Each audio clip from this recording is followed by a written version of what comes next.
Assalamualaikum warahmatullahi wabarakatuh. Selamat siang semuanya.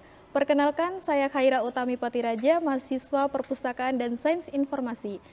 Nah, kali ini saya berkesempatan untuk mendampingi pemateri kita kali ini dalam rangka memperingati Hari Ulang Tahun Perpustakaan Universitas Widyatama yang ke-23 pada tanggal 12 September dan Hari Kunjungan Perpustakaan pada tanggal 14 September. Kali ini materi kita akan membahas tentang kesetaraan pemanfaatan informasi di perpustakaan inklusif. Nah, pemateri kita kali ini adalah Ibu Haria Saputri, selaku Kaprodi Perpustakaan dan Sains Informasi di Universitas Widyatama. Gimana Bu hari ini? Sehat? Alhamdulillah sehat. Alhamdulillah. Mbak Khaira gimana, sehat? Alhamdulillah sehat juga. Sehat. Alhamdulillah sekarang cuacanya panas ya, nggak kayak panas. kemarin hujan. Oke, kita langsung aja ya Bu ke pertanyaannya.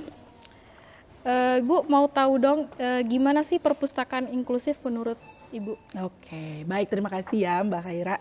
Khaira aja ya, nggak usah pakai Mbak. Oke, Khaira atas pertanyaannya. Jadi kalau misalnya kita pasti bertanya-tanya apa sih perpustakaan inklusif itu gitu, karena yang kita tahu perpustakaan itu ya perpustakaan universitas, perpustakaan sekolah, perpustakaan umum gitu ya, yang rata-rata yang biasa didengar oleh kebanyakan orang. Nah, ini ada istilah nih perpustakaan inklusif. Apa sih sebenarnya perpustakaan inklusif itu? Jadi kalau kita merujuk pada peraturan Undang-Undang Nomor 43 Tahun 2007 yang berkenaan dengan pengaturan perpustakaan ya. Jadi di Undang-Undang 43 itu semuanya tentang perpustakaan itu diatur, mau dari perpustakaan umum, khusus, implementasinya seperti apa, habis itu hak-hak yang ada di perpustakaan itu bagaimana, terus pengadaan, segala macam, pokoknya semua peraturan itu ada di Perpustakaan Nomor 43 Tahun 2007 yang menyatakan bahwa setiap orang ya, setiap masyarakat maupun di lapisan manapun itu berhak untuk memperoleh informasi, tidak terbatas apakah dari latar belakangnya, lalu dari keadaan mental dan fisiknya, lalu dari keadaan finansialnya, itu mereka berhak untuk memperoleh informasi yang sama, yang setara. Nah, itu sebenarnya maksud dari perpustakaan inklusif itu, bahwa semua orang berhak untuk memperoleh informasi yang disediakan di perpustakaan, termasuk para penyandang disabilitas.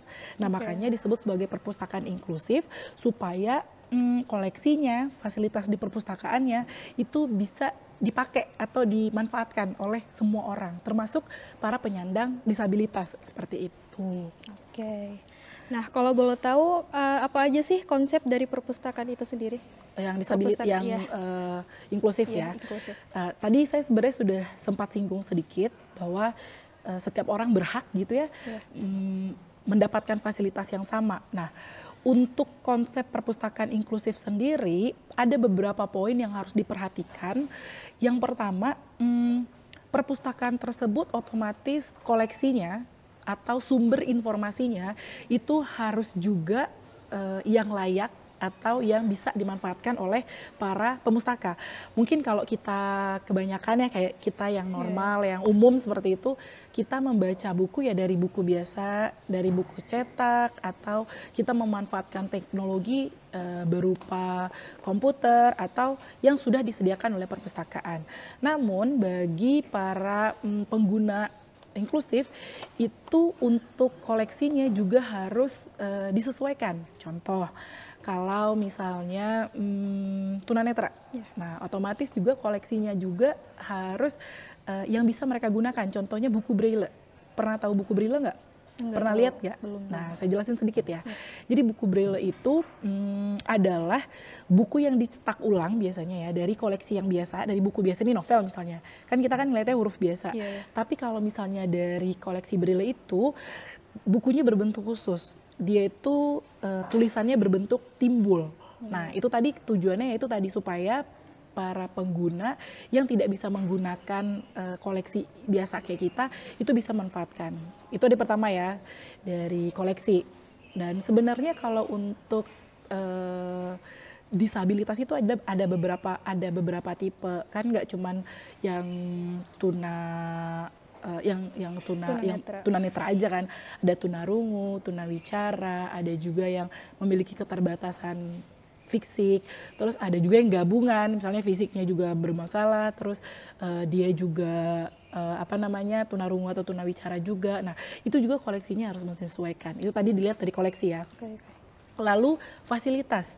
Nah, kebanyakan rata-rata nih ya, perpustakaan itu masih belum memberikan fasilitas yang ramah terhadap disabilitas. Masih ada beberapa yang misalnya tangganya nggak bisa buat kursi roda, kayak gitu kan. Mungkin nggak ada lift seperti itu. Nah, kebetulan kalau di Universitas Widyatama sebenarnya kalau untuk akses fisik, kayak untuk kursi roda sebenarnya udah bisa ya untuk lantai satunya. Hanya untuk lantai 2 mungkin ada lift yang bisa dimanfaatkan. Paling dari koleksinya yang belum. Nah, makanya saya bilang bahwa sebenarnya perpustakaan itu harus menyediakan itu. Hanya saja untuk bisa memfasilitasi atau memberikan akses kepada orang-orang disabilitas itu memang butuh modal, butuh SDM-nya juga gitu ya. Tadi kan udah 2 tuh ya, udah dari koleksi, lalu fasilitas, kita mungkin bilangnya sarana prasarana. Nah, nggak ketinggalan juga itu dari pustakawannya, karena kan kalau anggaplah yang datang itu adalah tunarungu yang tidak bisa berbicara misalnya ya, otomatis mereka akan menggunakan bahasa isyarat kan, pakai tangan, kan ada bahasa isyarat khusus untuk tangan tuh. Otomatis pustakawannya juga harus bisa, harus mengerti juga. Jadi persiapan untuk konsep dari perpustakaan inklusif ini tidak hanya di satu lini saja, tapi di beberapa. Nah, nanti di akhirnya itu mungkin bisa kita menggunakan teknologi untuk pengembangannya seperti itu. Itu sih. Nah, berbicara tentang pemanfaatan dari pelatihan aksesibilitas sendiri, apa sih manfaat yang dapat diberikan kepada staf perpustakaannya? Oke. Tadi kita juga udah bahas tentang staf perpustakaan ya. Kalau misalnya staf perpustakaan itu untuk memfasilitasi para penyandang disabilitas juga harus punya kemampuan, ya kan. Nah, jadi kalau di Indonesia sendiri implementasi untuk perpustakaan inklusif itu belum terlalu banyak. Namun sudah ada perpustakaan-perpustakaan khusus. Kayak di Bandung itu ada di Jalan Pajajaran, memang itu perpustakaannya dikhususkan kepada para penyandang disabilitas. Lalu kalau misalnya perpustakaan umum tapi dia juga sudah menyediakan layanan, itu di Perpustakaan Nasional. Nah, itu ada bagian khususnya, ruangan khususnya untuk perpustakaan yang bisa difasilitasi, pemanfaatannya bisa digunakan oleh penyandang disabilitas. Nah, balik nih ke pustakawannya ya. Sebenarnya itu adalah kebijakan dari instansi perpustakaan itu sendiri. Apakah memang dibutuhkan keahlian khusus? Mungkin saja pas waktu saat perekrutan SDM-nya syarat dari awalnya sudah harus mampu untuk bisa membaca buku Braille misalnya, atau bisa menggunakan bahasa isyarat tangan misalnya, seperti itu kan bisa saja. Namun kalau di tengah jalan perpustakaannya baru akan membangun perpustakaan inklusif, otomatis harus ada pelatihan-pelatihan, karena kalau di luar negeri itu untuk bisa menggunakan bahasa isyarat dan mengajarkan bahasa isyarat itu kan ada semacam kursnya gitu ya, kayak semacam pelatihan sertifikatnya seperti itu. Nah, seharusnya itu memang dilaksanakan juga di perpustakaan seluruh Indonesia, terutama kepada pustakawan-pustakawannya. Ya tujuan itu tadi, supaya para pemustaka yang memiliki keterbatasan fisik atau kita bilangnya disabilitas itu pede untuk datang ke perpustakaan. Takutnya kalau mereka datang ke perpustakaan, mereka mau menyampaikan apa yang ingin mereka cari, misalnya buku apa, takutnya minder gitu, takutnya nggak mau karena mengkhawatirkan bahwa pustakawannya nggak bisa membantu seperti itu. Makanya sebenarnya untuk pelatihan itu amat sangat diperlukan seperti itu. Oke, baik. Nah, tadi tuh Ibu sempat berbicara tentang koleksi yang ada di perpustakaan inklusif. Nah, mau tahu dong bagaimana perpustakaan inklusif itu bisa memastikan bahwa koleksi mereka itu inklusif? Oh, oke. Baik. Jadi sebenarnya gini, yang tadi saya jelaskan bahwa bukan jenis ya. Jadi orang-orang yang memiliki keterbatasan fisik atau disebutnya sebagai disabilitas itu ada beberapa. Ada tunarungu, itu yang memiliki keterbatasan dari kemampuan berbicara. Kalau tunawicara itu sebenarnya ini konsepnya agak berbeda nih. Jadi ada beberapa orang yang menyamakan tunarungu dan tunawicara. Sebenarnya ada sedikit perbedaan di sana. Kalau tunawicara itu bisa terjadi karena permasalahan fisik, misalnya ada yang sumbing atau masalah saraf.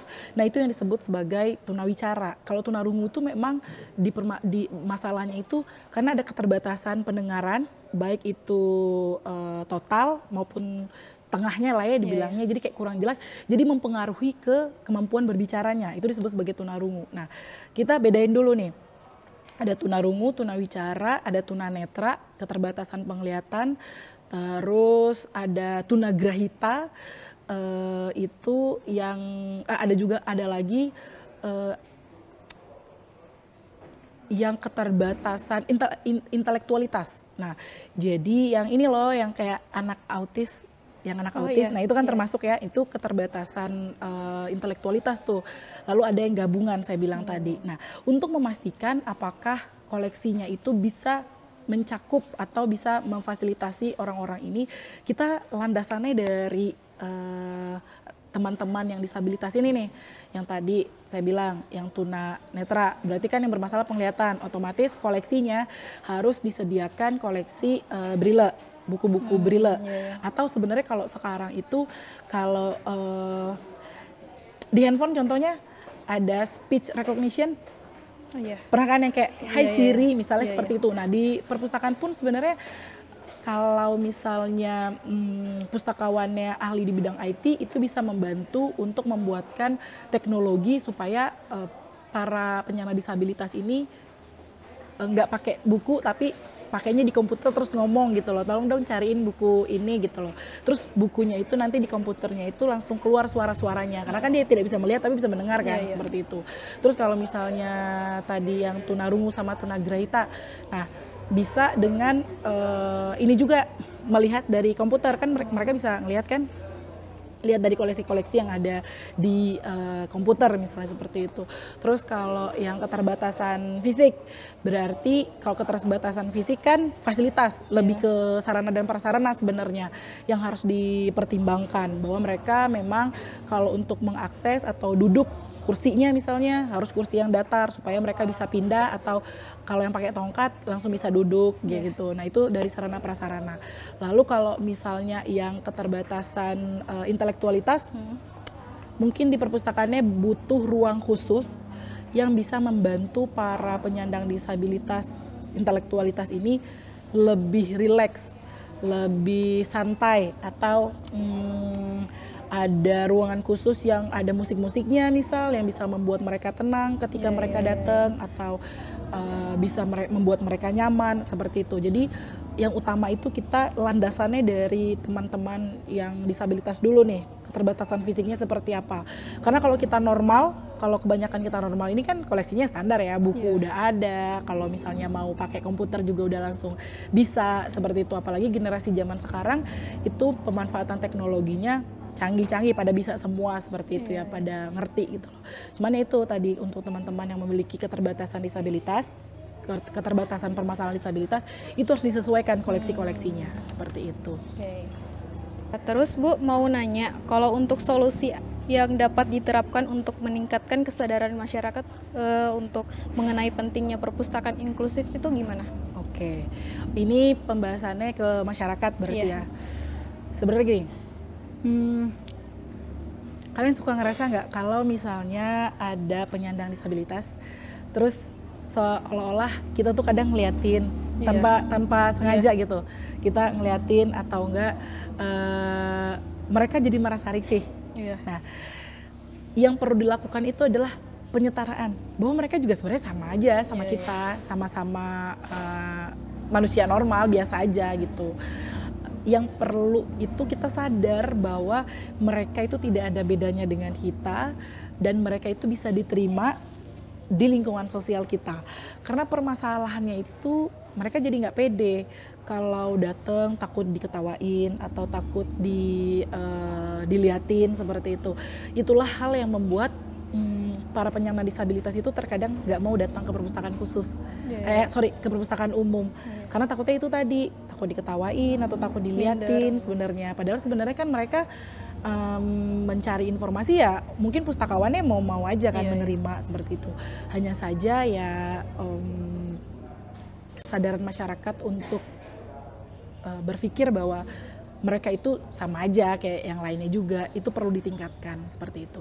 Mungkin kalau dari saya, selain dari masyarakat ya, dari para pejabat atau orang-orang yang ada di perpustakaan, mulai dari kepala perpustakaannya, mulai dari pustakawannya, atau pemimpin yang mengambil kebijakan, itu mesti sadar untuk memfasilitasi para penyandang disabilitas ini di perpustakaannya, bahwa koleksi-koleksinya itu, fasilitasnya itu harus mencakup kebutuhan para pengguna disabilitas. Itu dulu yang penting, karena kalau misalnya dari atasannya atau petinggi-petingginya tidak sadar akan hal itu, otomatis fasilitasnya kan tidak akan diberikan, koleksinya tidak akan diadakan, seperti itu kan. Nah makanya perlu kesadaran bukan hanya dari masyarakat sekitar, supaya orang-orang disabilitas ini nggak minder, tapi juga dari pengampu kebijakan, mulai dari mungkin di atas kepala perpustakaan itu ada pemimpin lagi gitu ya. Nah itu perlu sadar bahwa ya itu tadi berdasarkan peraturan di Undang-Undang nomor di Undang-Undang tahun 2007 itu, di Undang-Undang 43 tahun 2007 yang menyatakan bahwa semua orang itu berhak untuk mengakses informasi di perpustakaan. Karena memang perpustakaan tujuannya salah satu tujuannya adalah mengakses informasi kan. Nah, makanya para pemangku kebijakan itu harus paham betul bahwa hal tersebut harus dilakukan. Memang kalau untuk kita bahas biaya ya, pasti ada biaya, cuman kan nggak langsung brek semuanya tersedia. Itulah satu persatu, mungkin ada koleksi braille dulu, atau dari infrastruktur dikasih jalanan untuk kursi roda dulu, seperti itu. Ya sedikit-sedikit lah supaya perpustakaan inklusif ini bisa terwujud. Itu sih dari saya. Oke Bu, pertanyaan terakhir. Oke. Kalau boleh tahu apa aja sih tantangan dalam perpustakaan inklusif itu? Oke, tantangan ya? Iya, tantangan. Tantangan. Untuk membangun sebuah perpustakaan inklusif, yang pertama itu adalah biaya. Karena memfasilitasi koleksi yang berhubungan dengan para penyandang disabilitas itu tidak sedikit finansialnya. Luar biasa, banyak lah ibaratnya, gede lah ibaratnya seperti itu. Karena koleksinya itu jadi double, yang tadinya koleksinya cetakan biasa, tapi harus ada koleksi braille-nya. Karena koleksi braille itu mahal sekali, karena untuk bisa membuat buku dengan tulisan braille itu nggak semua orang mampu. Banyak yang nggak bisa kan bikin tulisan braille yang ditusuk-tusuk itu. Lalu juga kayak fasilitas kan harus dibangun, yang tadinya mungkin tidak jadi harus ada. Nah itu perlu finansial yang khusus. Tapi menurut saya itu bukan tantangan yang sulit ya. Pelan-pelan, perlahan pasti akan bisa diwujudkan, asalkan para pemangku kepentingan, pustakawan, pemustaka, yang tadi masyarakat itu bisa menyadari bahwa orang-orang yang memiliki keterbatasan fisik, penyandang disabilitas itu juga berhak untuk memperoleh informasi yang setara dengan kita-kita yang normal mungkin ya bahasanya. Itu paling. Oke, baik, untuk itu aja materi yang disampaikan oleh Ibu Haria. Di sini saya akan mengambilkan kesimpulan tentang perpustakaan inklusif itu sendiri. Nah, perpustakaan inklusif itu dimaksudkan untuk orang yang kekurangan, ya bisa dibilang disabilitas. Dan perpustakaan juga butuh beberapa fasilitas layanan agar mereka bisa menggunakan layanan informasi tersebut. Mungkin hanya itu saja Ibu, terima kasih. Oke, Assalamualaikum warahmatullahi wabarakatuh. Waalaikumsalam warahmatullahi wabarakatuh.